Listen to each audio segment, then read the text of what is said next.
Hey, good evening, everybody. I'm going to call this meeting to order. This is a City Commission workshop to discuss the latest in the development off State Road 121 or 34th Street. There's just one item on the agenda, and as a workshop, we will not be taking any action this evening. This is just an update and for discussion purposes.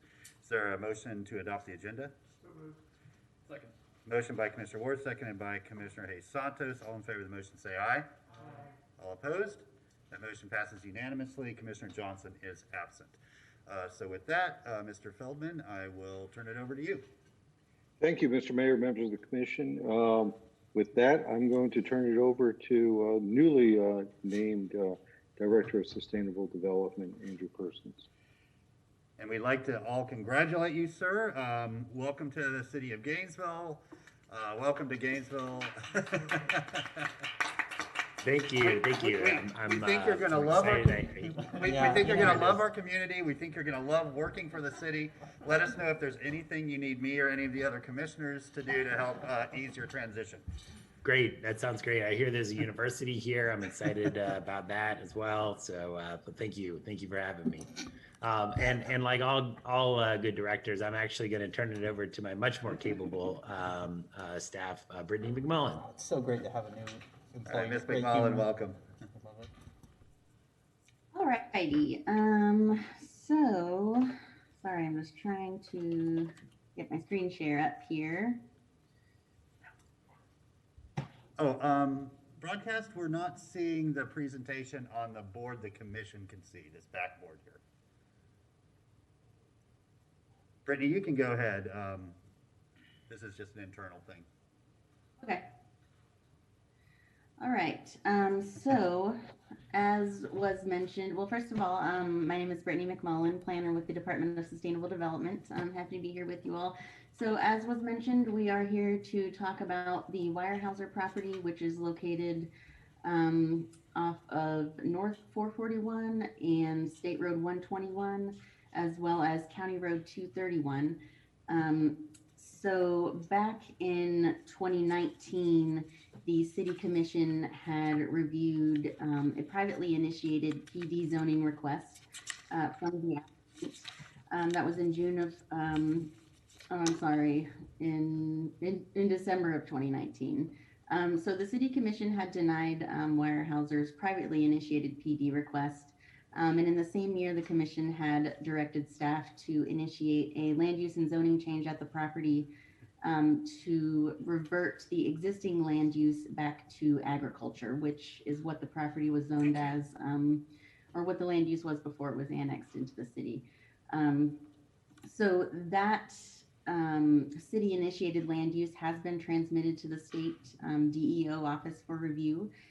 They indicated that they did not have any comments on it, but we have requested that to be put on hold because of the information that you're about to hear tonight. So we've been working with Weyerhaeuser on some potential changes to their PD zoning application, and that is what we will be going over next. So I wanted to share a little bit of some of the discussions that we've been having with the property owner over the past year or so, as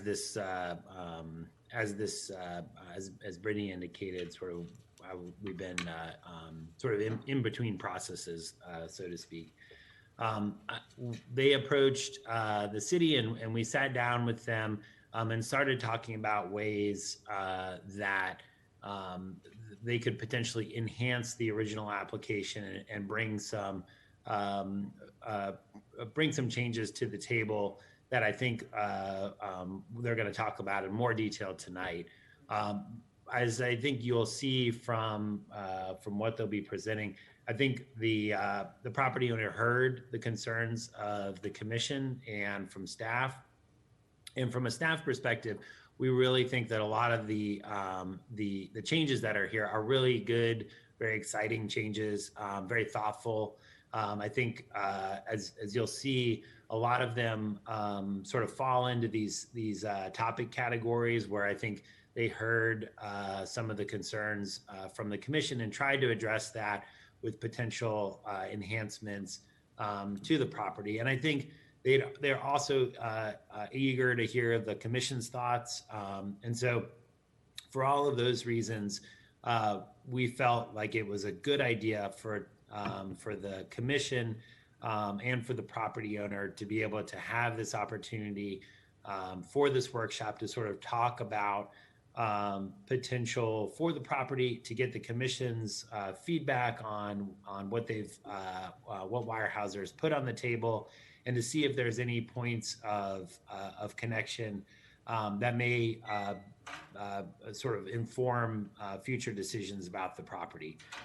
So with that, I'm going to turn it over to the property owner. But Brittany and I are here to answer any questions. We also have, I believe, Liliana Kulori, your environmental coordinator, is also on the line if you have any questions related to environmental features. All right, Brittany, Andrew, thank you both. Mr. Swager, are you here for the applicant? Or not, it's not an application, never mind, just the property owner. Yeah, Mr. Mayor, this is Clay Swager with EDA. Tim Jackson is on the line as well, and I believe he wanted to give you a relatively brief presentation to go through the issues on the table. All right, great. Welcome, Tim. Thank you. Thank you, Mayor. Can everybody see can you see the PowerPoint? Yeah, slide? we got it just fine. Super. Thank you very much. And thank you, Brittany, and thank you, Andrew, for, and Mayor and Commissioners, for taking time to discuss this potential matrix of enhancements to the 121 application. You know, for reference, this exhibit on screen shows the regional context. The total planning parcels right at 1,778 acres outlined in yellow. It's adjacent, its east side is the Murphy Wellfield conservation easement. Its west side is the Deer Haven buffer area of the city. North of this is unincorporated county rural residential. So that's the total planning parcel. The matrix that I think you have in front of you, addresses two elements. It addresses a conservation management plan over this entire planning parcel, and then it addresses PD zoning for the south 2/3 of the parcel.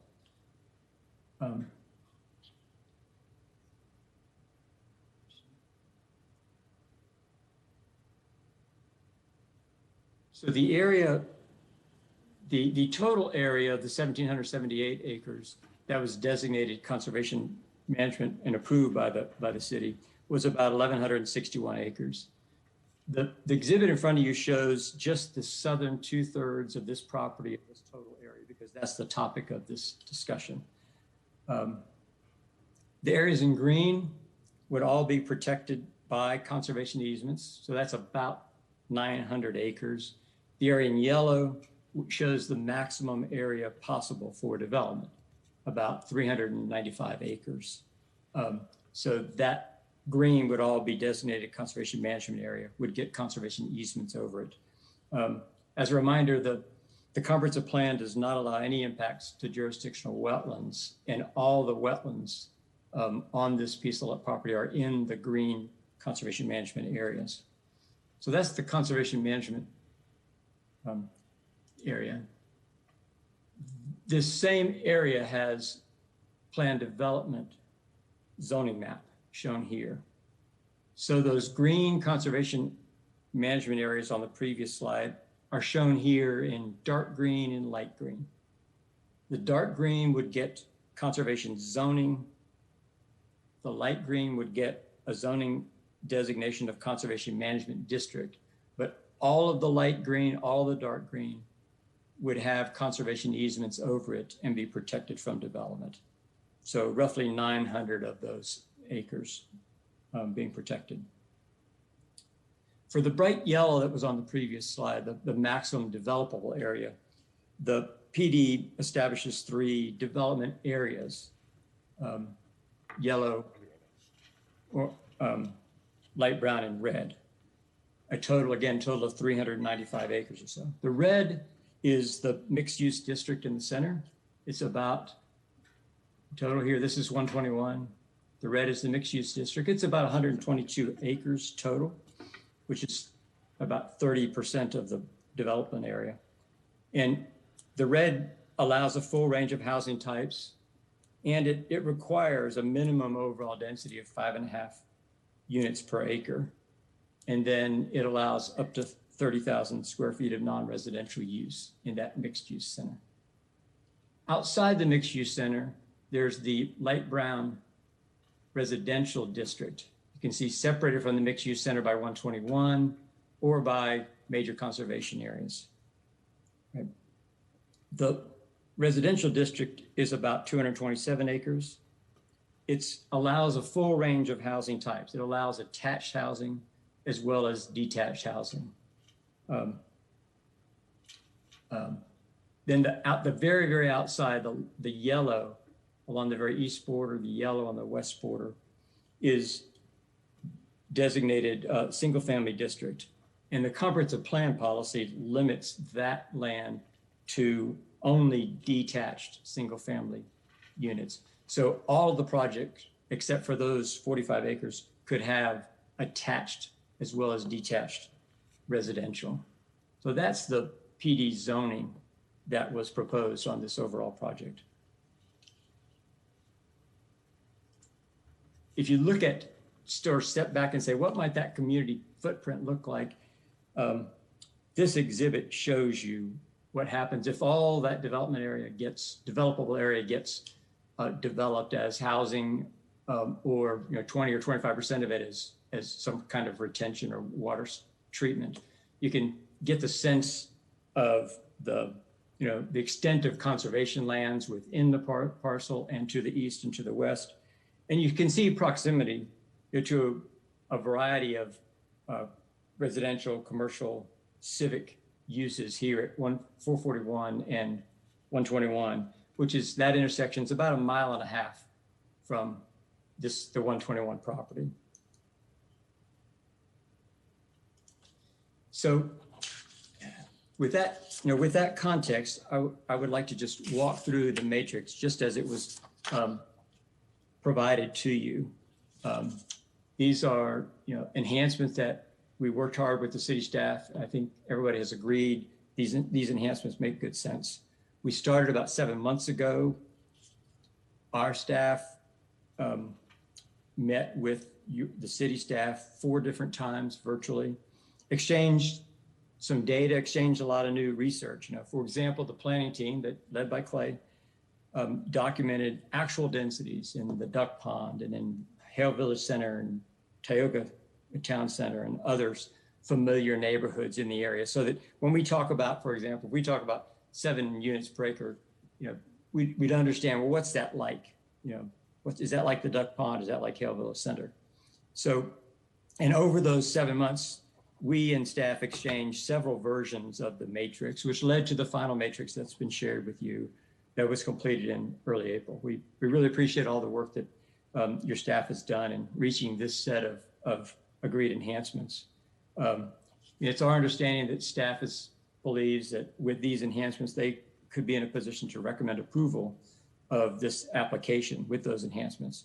So I think we're here to share these with you and ask for your input and thoughts.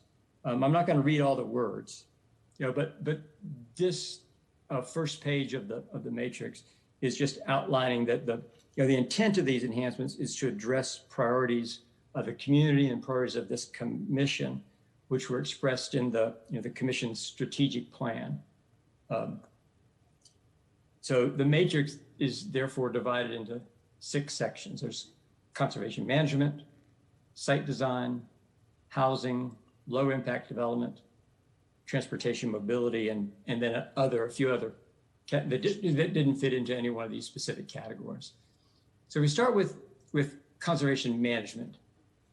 Staff said they would like more detail about forestry management and restoration.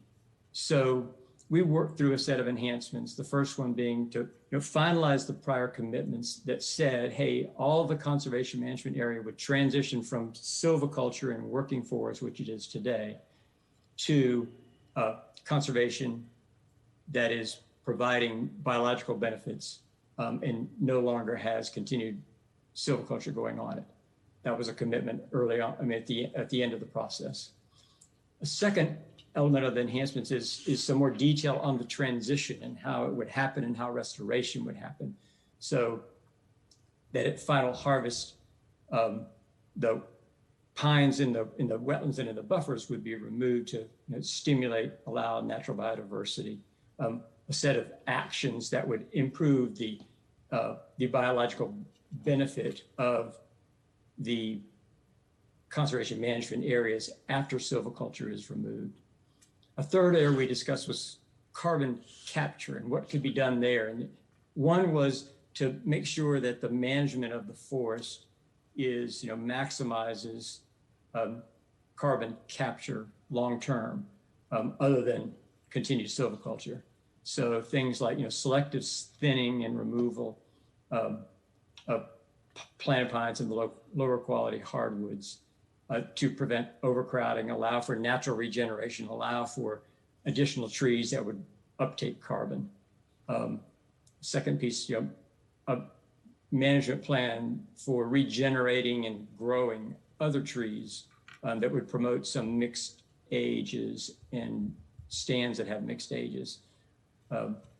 Looking at managing the understory to allow, again, trees to grow and capture carbon. And then, a third area, when natural recruitment fails, to provide for planting of new trees as necessary. So the enhanced condition would also say, so at the time of the final harvest within each of those conservation management areas, the approved plan would be reviewed, and we wouldn't treat it every area as the same. It would, the actions would actually relate to exactly what's in that piece of land, what resources are being protected and being enhanced. Another area of renewable energy that we talked about was, related to renewable energy. One, that perhaps the timber harvest residuals would be first made available to the city biomass plant that's right next door to provide a large source of biomass. A second element being to establish a minimum percentage of the homes and dwelling units that would have some solar collection, and then some number of charging stations that would happen in the core of the mixed-use district. So those are the conservation management enhancements that I think we agreed on going forward, make good sense, and that could be incorporated into the application. So the next area related to site design, where staff asked about additional detail about minimum size of the core and its transit supportive nature and architectural features. And we spent a lot of time on this set of enhancements. So as it relates to that mixed use core, this enhancement would establish that the core would be a minimum of 25 acres. So it was a minimum of 5 acres. It'd be a minimum of 25 acres and have a minimum residential density of 10 units per acre. So for, Mr. Jackson, if you could please pause for a question. Commissioner Ariola. Yeah, it's not. oh, absolutely. It's not a question, Mr. Mayor. It's just more of a point of fact. As you go forward and as you discuss the GRU properties, I would just refer to them as the Renewable Energy Center, Deer Haven Renewables, rather than the actual fuel, because Deer Haven's got multiple fuel distributions going on there. So I just thought I'd mention that. Oh, thank you very much. Sorry. Okay, thank you, and please continue. Okay. So the core would be a minimum of 25 acres with a minimum density, residential density of 10 units per acre. Just for example, Hale Village Center is a density of, a round number 7 units per acre. So you'd have a core 25 acres, minimum of 10 units per acre. With that, the rest of that mixed use district, which the mixed use district is about 122 acres, so another 95 acres or so, would have a minimum density of 4.3 units per acre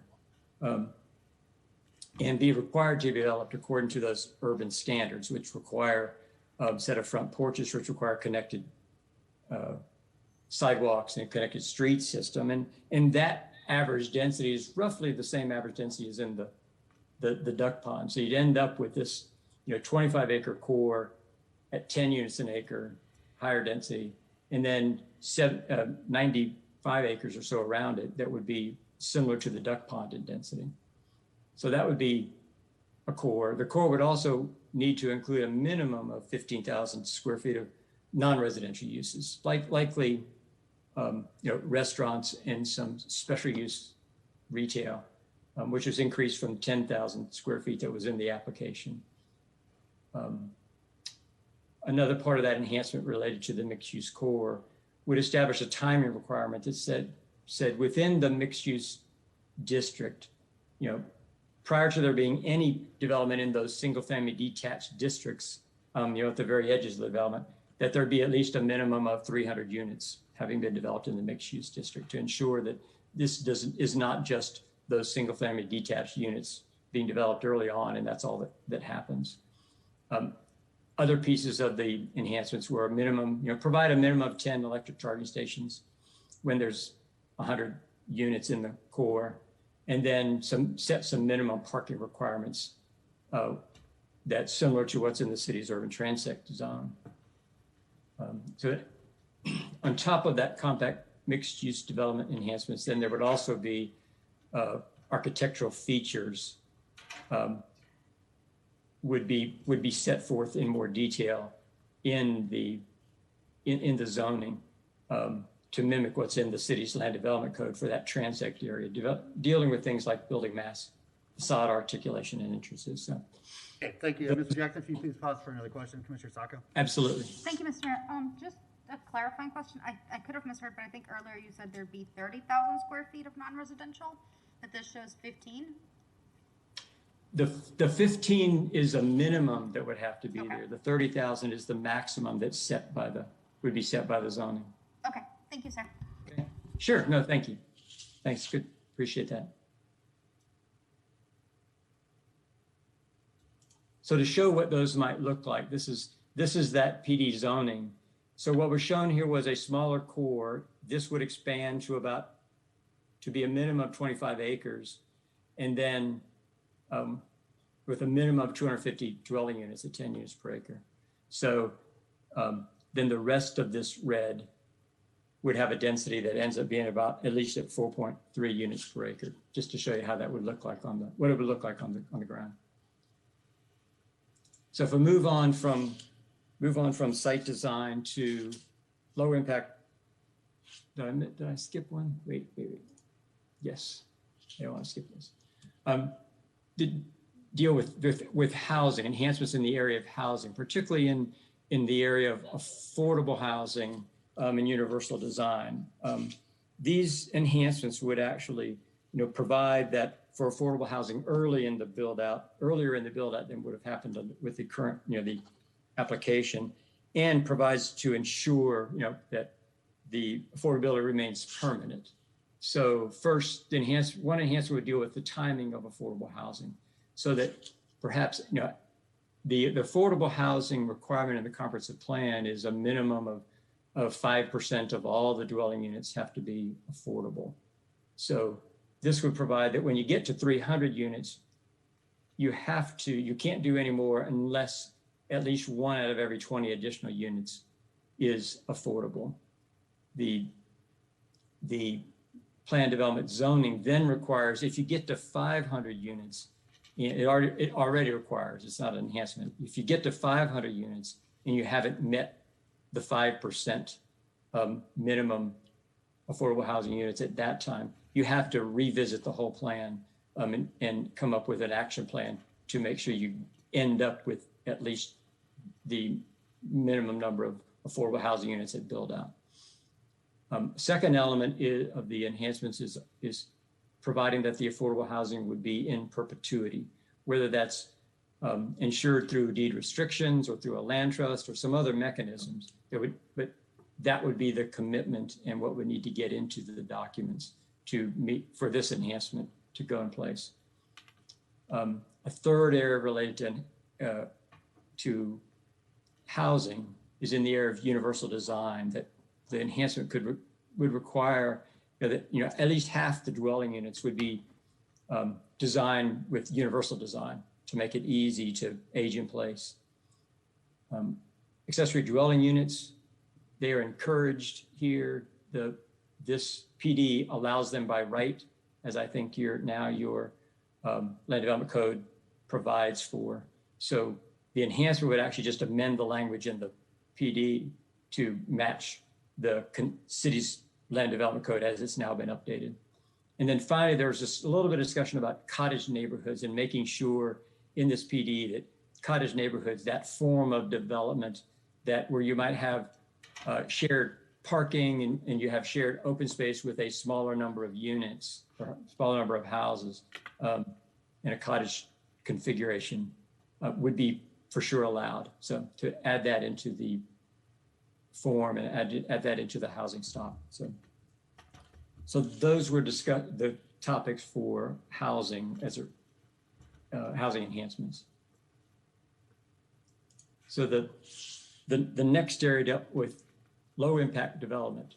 Staff asked about what kind of additional detail could we have to see how this really is going to be implemented. So it starts with setting a standard for stormwater treatment. The enhancement would say, look, at least a fourth of all the stormwater from the public areas and the common areas would have to be treated through low impact development methods, not just pipe stormwater straight into a retention pond.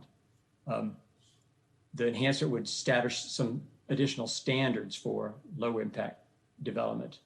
It would describe the best management practices for turf on the lots and parcels that address fertilizer, address pest control, that would limit the maximum area that could be irrigated with high volume to 40%, no more than 40% of the total site, for example.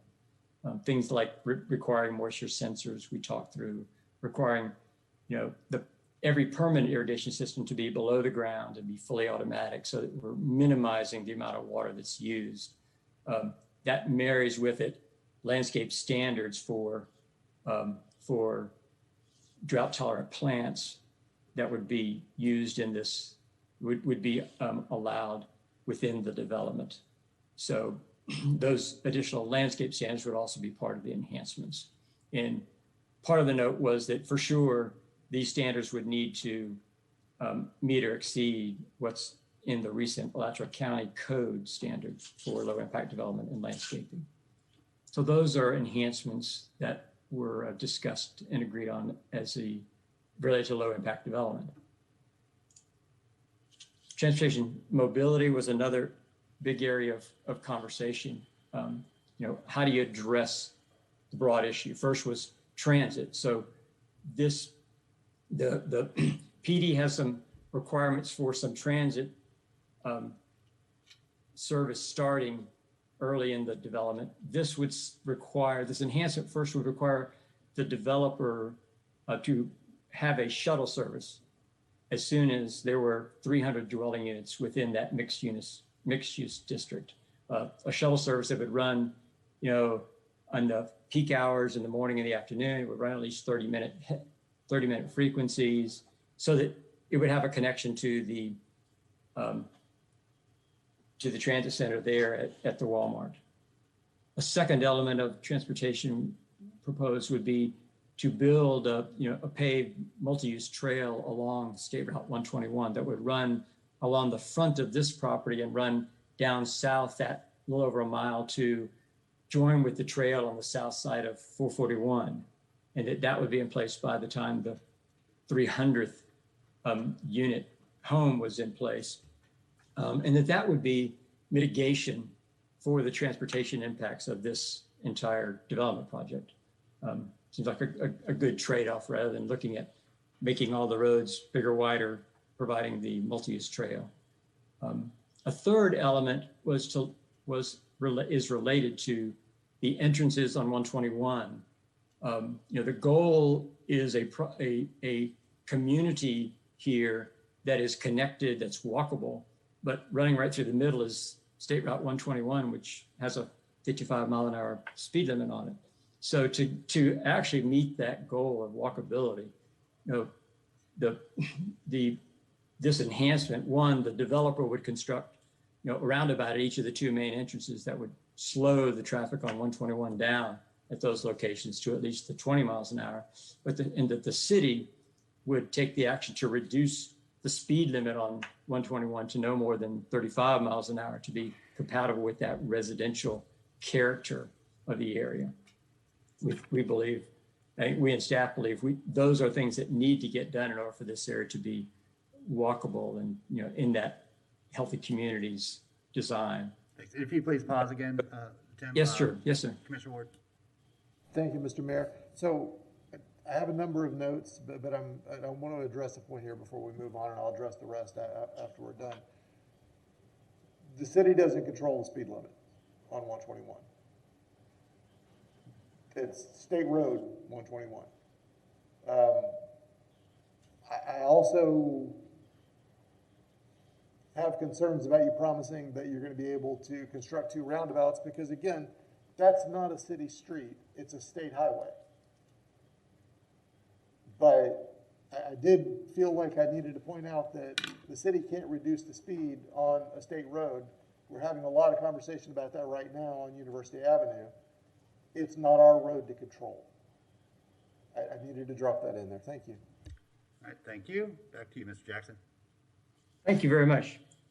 I think the discussion we had with staff is that these are actions that need to take place in order to make this area be the community that's outlined and described by the city's strategic plan, and that in partnership we would work in partnerships with the city to advocate these actions, these changes be made on 121.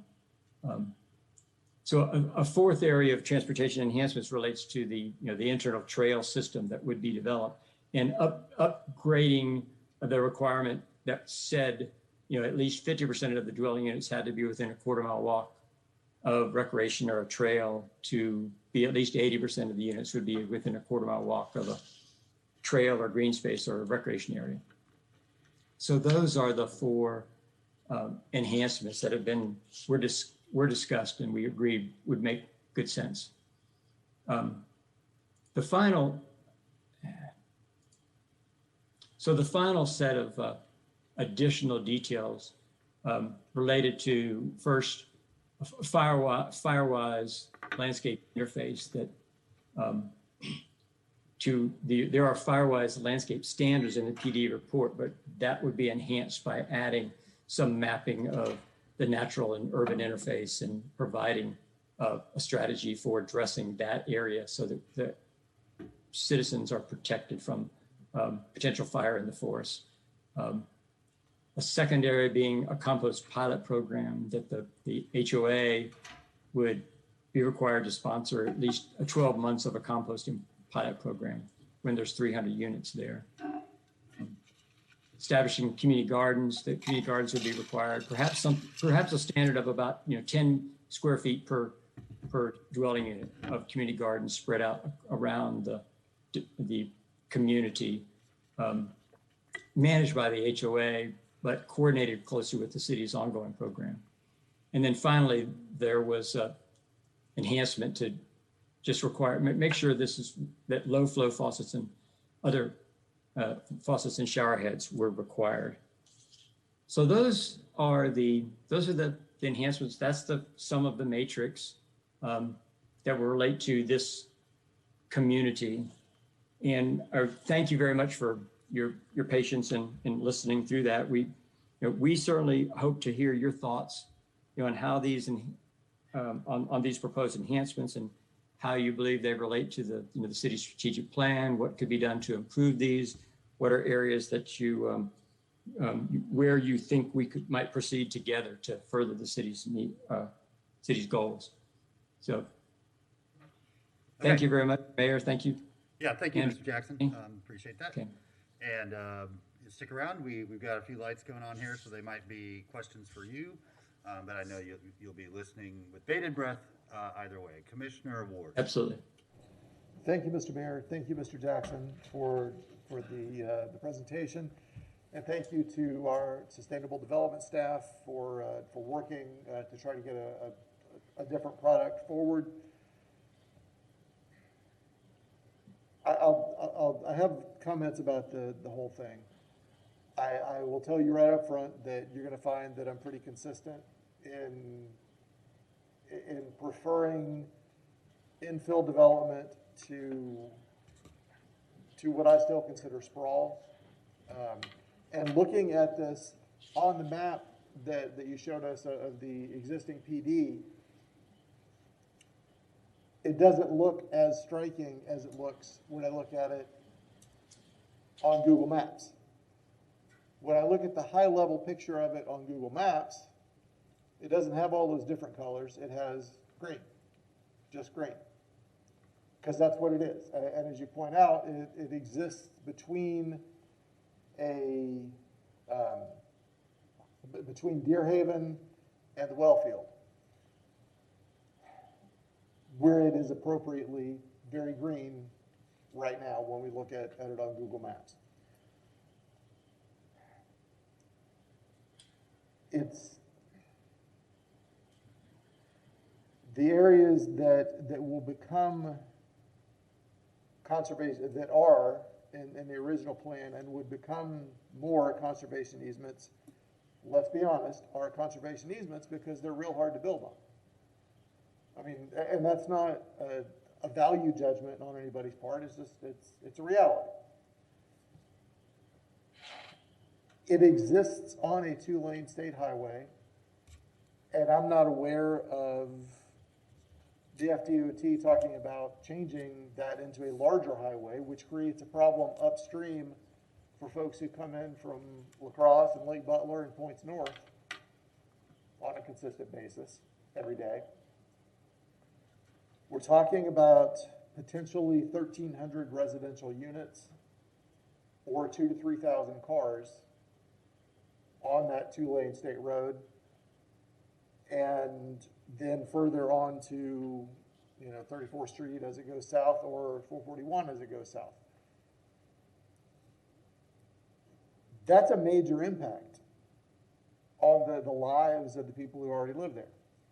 Major impact. And again, this is not a question of, there are 2 houses in a row and then a vacant lot and another house and a vacant lot, and talking about infilling those. These are places where things haven't been built. Big places where things haven't been built before, that expand city services, or will require expansion of city services eventually, farther out than we honestly have a plan for. That extends and potentially overextends city services. I appreciate that you made some effort on adding, looks like some more affordable housing, but I will tell you that 5% is not a high number when we talk about affordable housing in a new community of potentially 1,300 residential units. People have been coming and talking to us about 10%, and we've been saying, gosh, that doesn't sound like much. We've been talking about requirements of upwards of 10%, of pushing 20%. We're in conversation on an urban infill development right now where we asked the city manager to go talk to the people who are potentially building it about 25 and 50% and how we could be helpful in that. 5%, that's a discussion from 10 years ago, honestly. That's not today's realities, in my opinion. I already talked about my concern about the roundabouts and the fact that no, we can't control the speed limit. I'm concerned about the idea of connecting to an existing trail at US 441. We don't have sidewalks on 441 anywhere around there. What I guess could potentially be thought of as a rail to trail is actually still a rail.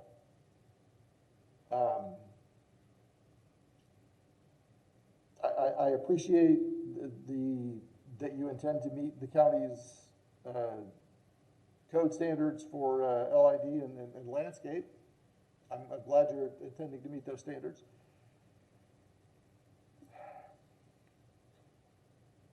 What you're proposing would be great if it were inside the current ring of development. It's not. it expands out and leverages city resources to a point that I don't think it's wise to leverage. Again, I'm consistent on this. I think that I don't want us to build outside. I want us to build in where it's possible to build in a way that is consistent with what's around it. And I just don't feel like this gets us there. I think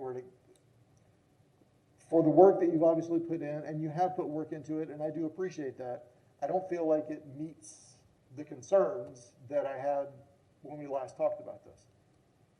And I don't know how you do that, to be honest. I think this is more appropriate as agricultural land, and I don't know how to change that because you can't pick the property up and put it somewhere else. Again, thanks everyone for your time. Thank you, Mr. Mayor. Thank you, Commissioner Santos. Thank you, Mayor. And thank you, both the applicants and also staff. I know it's been a long time working on this. This is one of the last pieces of large developable land in the city. And it shouldn't be wasted. This is inside of the ring that the voters voted. Our voters of the Alachua County did vote to create a ring around the city and around the other municipalities, and this is inside of that ring.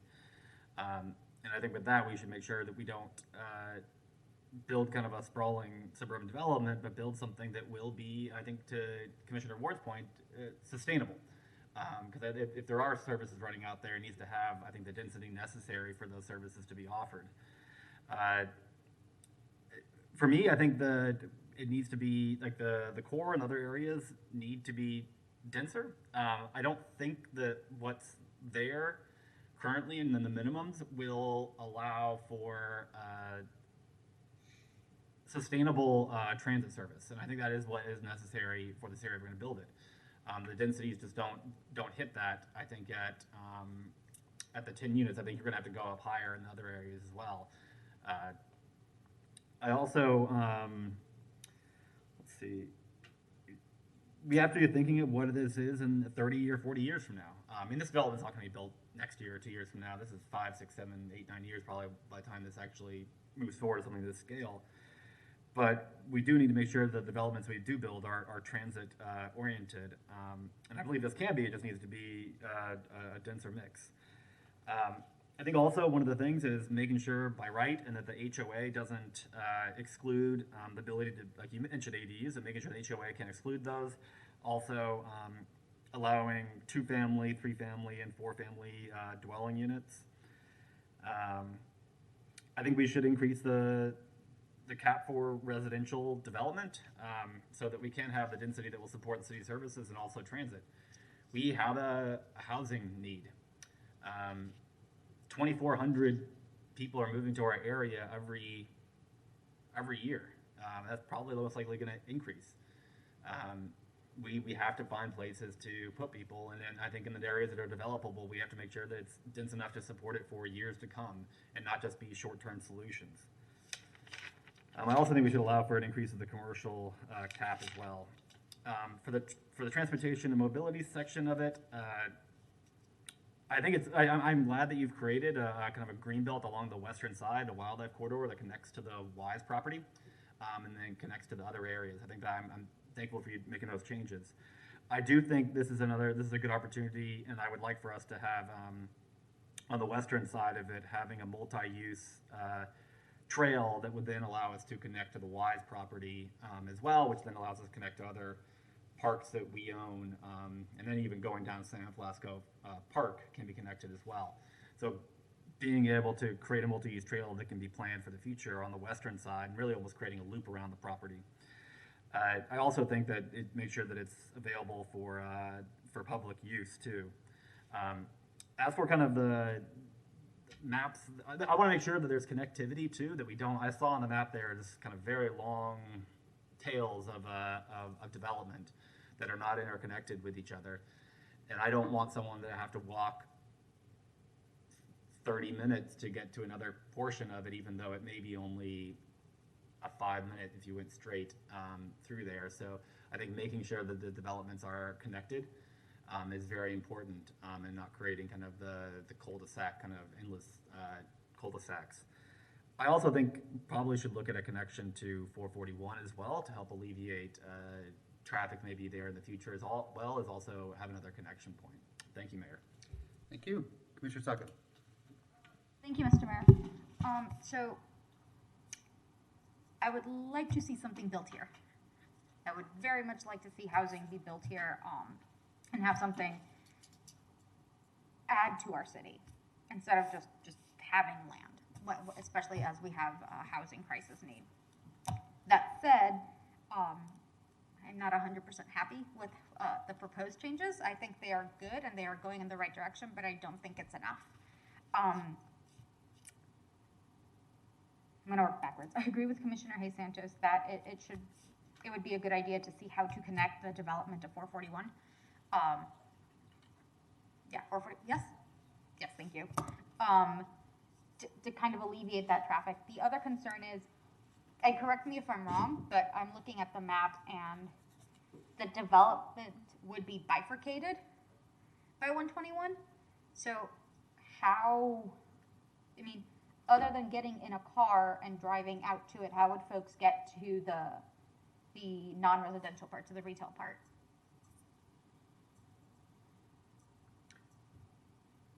Mr. Jackson, I think that was a question. How would you get from the eastern part to the western commercial part of the development if you lived in that eastern part? How would you get across 121? Yeah. That's what you're asking. I mean, you would hopefully, you're close enough that you can walk. You just have to make 121, the street, walkable and have a crossing there. That's why we're saying we could put roundabouts there. It would take that 55-mile-an-hour traffic down to 20 miles an hour and have a safe place therefore to walk across 121. That would be the suggestion. Okay, but it's not necessarily something that you can influence, correct? Or rather, it's not something that you can guarantee would happen. No, it would take a partnership of the city and the landowner to go to the DOT and promote that this is in the city limits. The city can say, here's the land use, here's the character of form of development that we like to have here, and it needs therefore for the street to be contributing to that community form. And that has happened in a number of places, across the state. It does take the local government with landowner and with some money to make it happen. So I think my concern would be the chicken or the egg. So do we fix the road with this being the intent, or do we allow this and then hope for the best with the road, and then it might not happen, and then we still have a bifurcated community?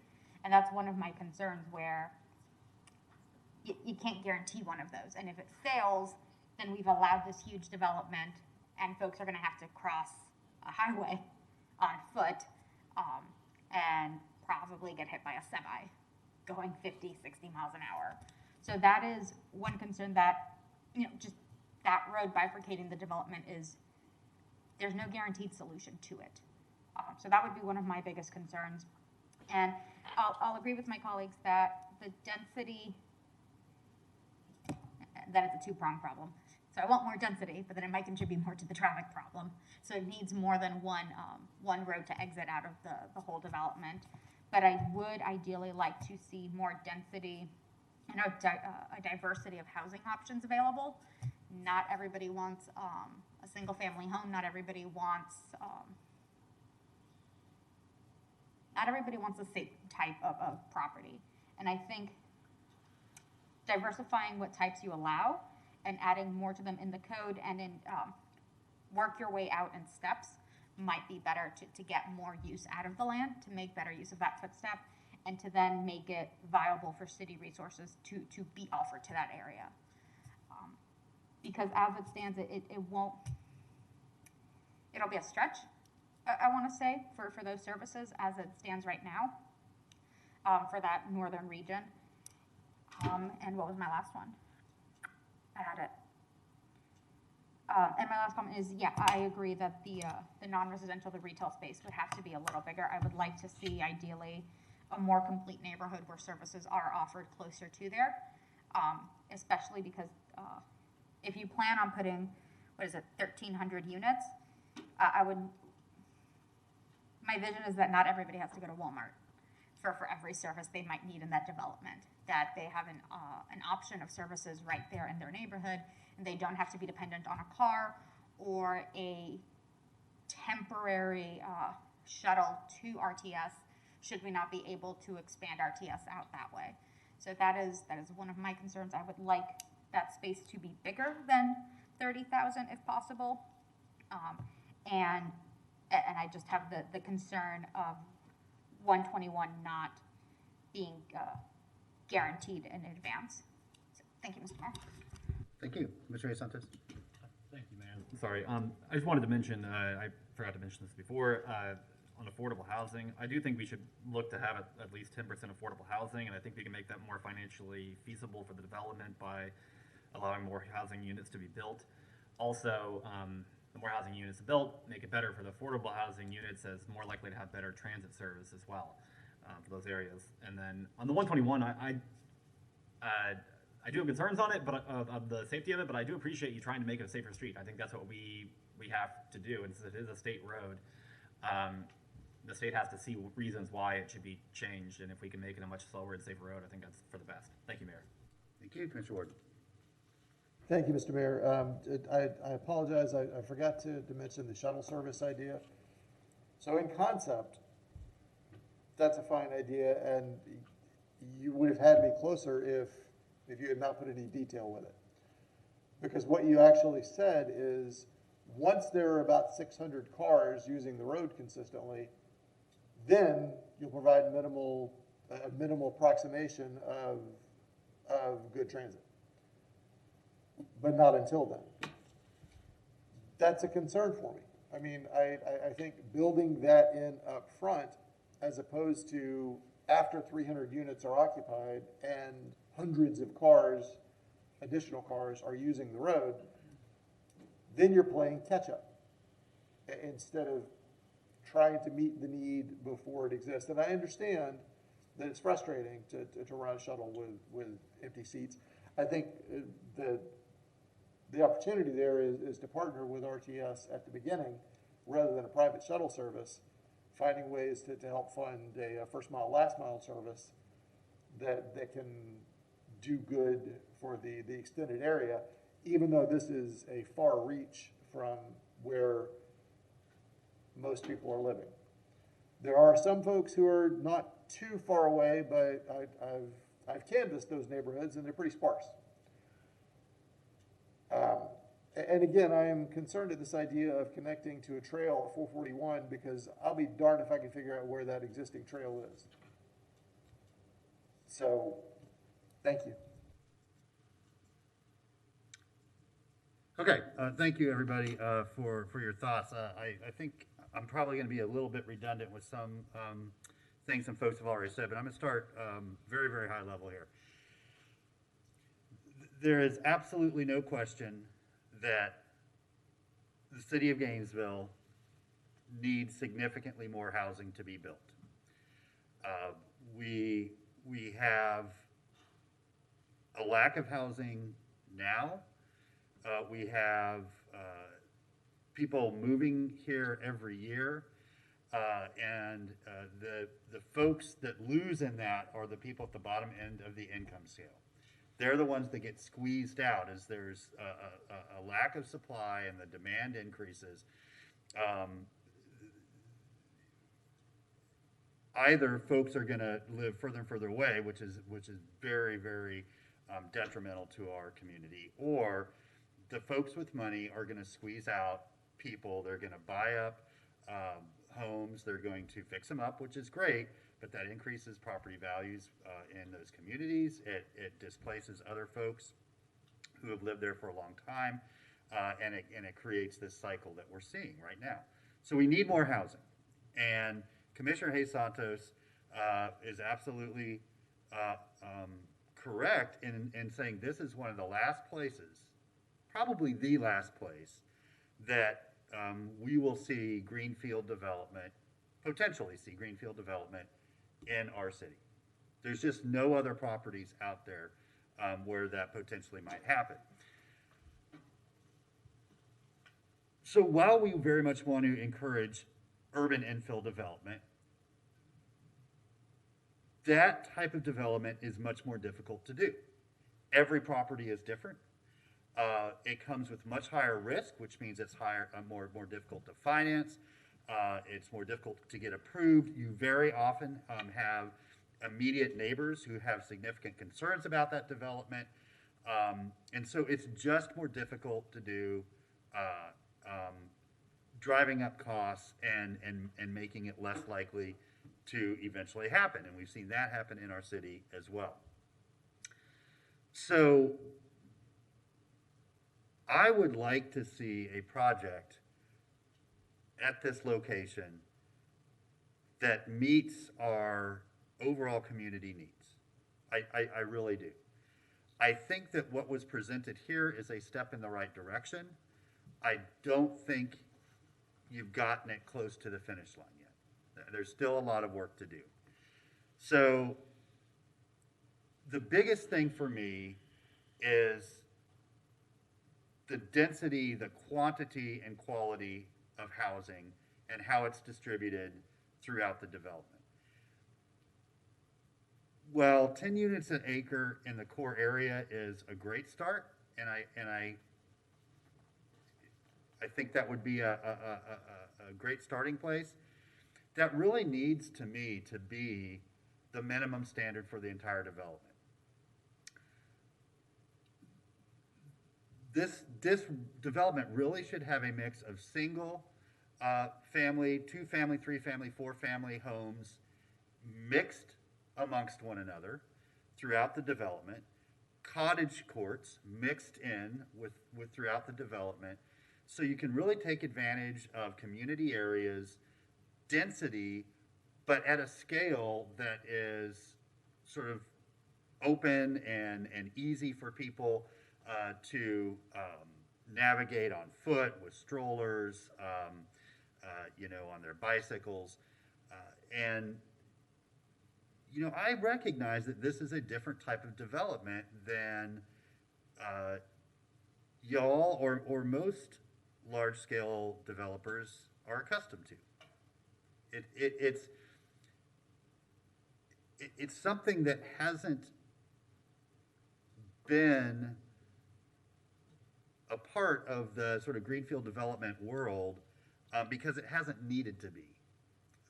Because the space has always been there, and we've sort of said sprawl is good for several generations now. Well, we're no longer there. So we want to allow for as much new housing to be built as possible in a responsible way. So for me, the biggest challenge for y'all is to find a way to significantly increase that density. It doesn't need to be in multifamily. There's a lot of creative ways to do that. I was just reading about a really interesting design competition that the city of LA put out to reimagine, what were typically single-family neighborhoods to look at how they could really fit in more 2 and 3 and 4 family housing within those neighborhood contexts. It would be so much easier to actually do that from scratch. To do that right from the start and design it right from the start. That helps create naturally affordable housing in perpetuity and brings in a lot more opportunity for different families at different income levels to live in the same neighborhoods. So that to me we've got to try harder on that part. With that, then allows for the creation of a lot more commercial. If you've got a lot more families living right there, then the commercial makes a lot more sense than bank branches and daycares and small groceries and bodegas are going to want to be there because they have a captured clientele right there in the development. That's also what's going to help make it transit viable. The 10 units an acre in the core area will not make this a transit viable development. If we're much closer to that in most of the residential part of this, it will not only be transit viable, but it will be a preferred option for people. So again, it all hinges to me on that density. The roundabouts, love them, and I'm maybe a little more optimistic than some of my colleagues because I just happen to think that if the largest landowner in the United States can't convince the state of Florida to do this, then what's little old Gainesville going to do? But I agree. I'm being a little bit facetious there, Mr. Jackson, but I do believe with the city and the property owner in coordination saying that this is important for both safety and the viability of the project, that we can convince them that that is a context-sensitive design. It makes sense to do, and will add great value to the people living around there. Absolutely, the 5% is not nearly enough affordable housing, but again, we can help you get to a much higher number if you have greater density. That it completely changes your margins, and we can at that point we can get some subsidized affordable housing, some naturally affordable housing and workforce housing, as well as more market rate and higher end housing, all mixed together, and that ultimately to me is the best outcome. With the ADUs, I don't believe they should be encouraged. I believe that they should be built as part of the development plan. Not all of them, but I'm saying, you're on the same block. It'd be nice to have 1 or 2 single-family homes, a couple 2-family homes, a couple 4-family homes, and a couple of those single-family homes with an ADU out back. That just creates a lot more opportunity for folks, and so, I don't really get excited when we say things like encourage. I'd like to see them as part of the overall development plan. Let's see if there's any other notes. Yeah, going back to the shuttle, I think that was a kind gesture. 18 months doesn't do anything for me, and 30-minute headways at peak hours doesn't do. What you will have is an empty shuttle because the only folks that live there will absolutely be auto dependent. And so to really get the transit, including what might be a shuttle, which, at that point it would make sense for RTS to operate, is just have it to the density where it's transit supportive. I do think you've done a lot with the sort of conservation, the trail system, the sort of environmental side of things.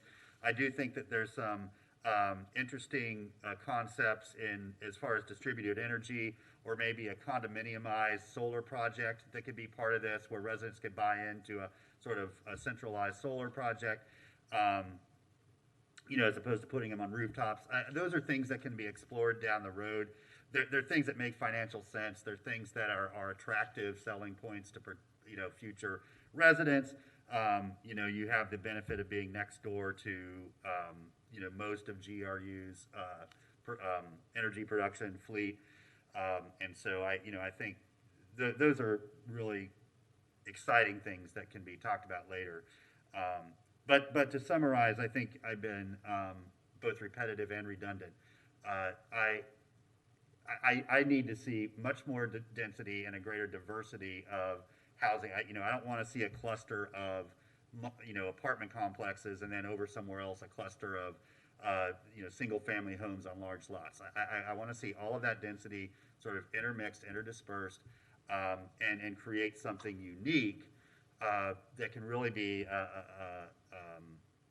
a new way of thinking about residential development that will be welcoming and supportive for all of our neighbors, regardless of their age, income level, race, educational attainment. It'll be a true mixed, integrated, diverse community. So I don't know if we've been more helpful or confounding. I do think you have heard some consistency with the comments that you've made for the most part.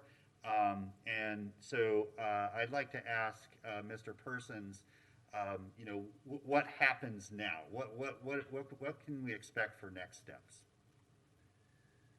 Thank you, Mr. Mayor. So I think from what I've heard, that there is interest on the commission for this for the city and for Weyerhaeuser to sort of go back and keep working on this. I think probably what would be the most appropriate would be to agenda an item at your perhaps your next meeting to just confirm that, since you can't make motions in this workshop. And what we would do would be for the commission to give direction to staff that we would abandon the city initiated agricultural amendment, and that we would have some direction about Weyerhaeuser and the city working together, and the property owner submitting a new application. I would say, I think from what I heard from the commission, some of what's been discussed would potentially precipitate a need to look at both the land use policies, which do limit the density in certain places, as well as potentially looking at the land use map as well that's out there. So I just wanted to make the commission aware that some of those things would probably necessitate more than just a zoning application, which is what we were working with before.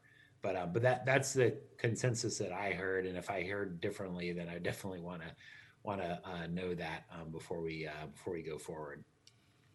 Okay, yeah, and it might not be on our next meeting, Mr. Persons, because I think first I'd want our staff to be able to have a conversation with Mr. Jackson and their team to see if they have an interest on moving forward based on what they've heard. And so how about let's allow you all to have that information, and then I'll work with the city manager based on those conversations to get it on an agenda in the relatively near future. Sounds good. Okay. There's no motions. There's no nothing. Anybody else have any comments or questions they want to ask before we adjourn?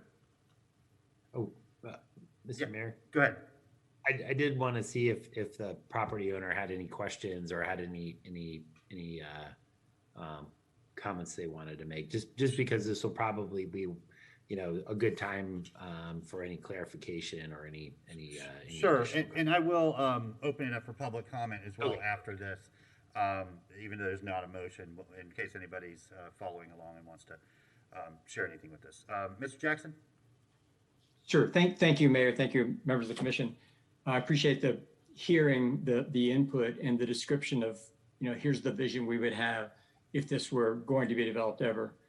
I'd like for you to think about what are the areas, whether they're in the city or not in the city, that have the attributes, the characteristics, the physical form that you're looking for on this piece of land. You think about densities that are a minimum of 10 units per acre, for example.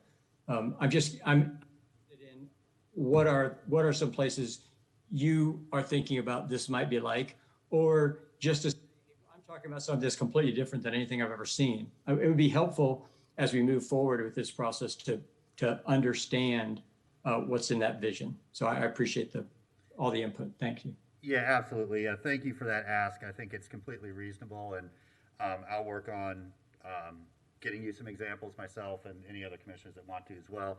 I think commissioners, it'd be best just to pass those through Mr. Persons if you come up with things that he wants to share, and then he can pass those along to Mr. Jackson. Okay, do we have, Madam Clerk, I think it's you may be running public comment tonight, is that correct? Hi, Mayor Pro, this is Marie. We are taking public comment via the Zoom meeting. It looks like we have one potential caller on the line. If anyone is waiting, and I see a number ending in 0508, if you would like to share a public comment, if you'll please click the raise hand button and we will recognize you. No one right now, Mr. Mayor. Okay, well, we're coming to an end here, so we thank anybody who was listening and following, and we'll sort out what we offered tonight, and then get this on a future agenda for next steps. So thank you, everybody who participated in this. Seeing no further business before us, we are adjourned.